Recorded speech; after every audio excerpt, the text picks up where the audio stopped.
सुप्रभात बच्चों। आज मैं आपकी पाठ्यपुस्तक भाषा पीयूष हिंदी व्याकरण से पाठ 2 वर्ण विचार एवं उच्चारण पढ़ाने जा रही हूँ। वर्ण भाषा की सबसे छोटी इकाई है। वर्णों का व्यवस्थित समूह वर्णमाला कहलाता है।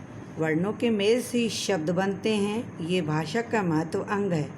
भाषा को सीखने के लिए उनसे संबंधित ध्वनियों को जोड़कर सार्थक शब्द और उन शब्दों से सार्थक वाक्य बनाना सीखते हैं, जैसे आ, ला, रा आदि। ध्वनियाँ भाषा की सबसे छोटी इकाई है।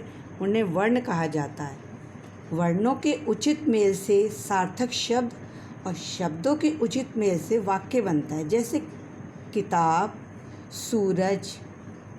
किसी भाषा के वर्णों के क्रमबद्ध एवं व्यवस्थित समूह को भाषा की वर्णमाला कहते हैं।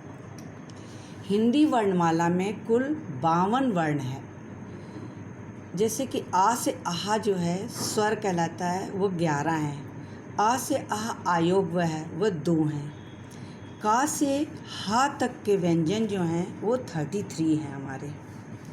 छा, त्र, ज्ञ, अश्रा ये संयुक्त व्यंजन 4 हैं। ढा, ण व्यंजन है, ये हमारे 2। वर्ण के 2 भेद होते हैं, स्वर और व्यंजन। स्वर के भेद जो हैं 3 हैं, ह्रस्व स्वर, दीर्घ स्वर और प्लुत स्वर। ह्रस्व जो है इन्हें हम मूल स्वर कहा जाता है। इनके उच्चारण से बहुत कम समय लगता है, जैसे इनकी संख्या 4 होती है, अ, ई, उ और री।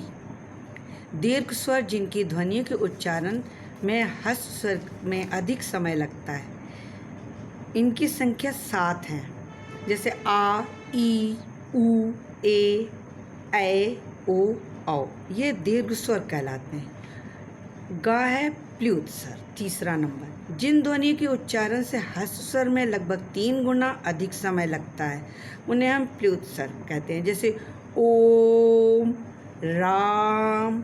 ये शब्द जो है किसी प्रयोग करते समय किसी व्यक्ति को आवाज़ देने में किया जाता है। व्यंजन के 3 भेद होते हैं, स्पर्श, अंतस्थ, ऊष्म। अंतस्थ जो होते हैं, फर्स्ट है स्पर्श।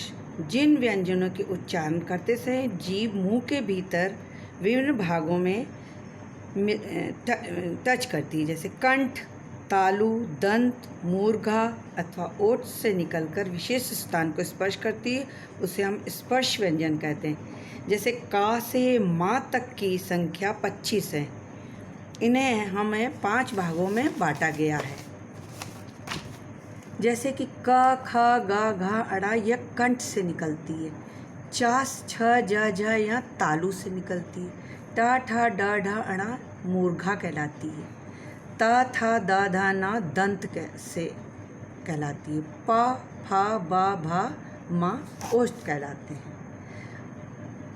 अंतस्थ व्यंजन। जिन व्यंजन के उच्चारण जीभ मुख विभिन्न अंगों से पूरी तरह स्पर्श नहीं करती, उसे अंतस्थ व्यंजन कहते हैं। ऊष्म व्यंजन। ऊष्म का अर्थ होता है गर्म। जिन व्यंजनों के उच्चारण से मुंह में गर्म हवा निकलती, उन्हें हम ऊष्म व्यंजन कहते हैं। इसकी संख्या 4 है, श, स, ह, घ। घ जो है संयुक्त व्यंजन है, जो 2 से अधिक व्यंजनों के मेल से बनकर संयुक्त व्यंजन बनते हैं। संयुक्त व्यंजन होते हैं जैसे श्रमिक, आश्रम, भिक्षुक, आयोग, वह।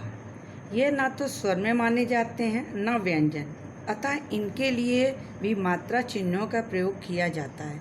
अनुस्वार। जब वर्ण का उच्चारण केवल नाक से हवा निकले, उसे हम अनुस्वार ध्वनि कहते हैं, जैसे कि संग, संतरा, लंबा, लंगूर, गंगा।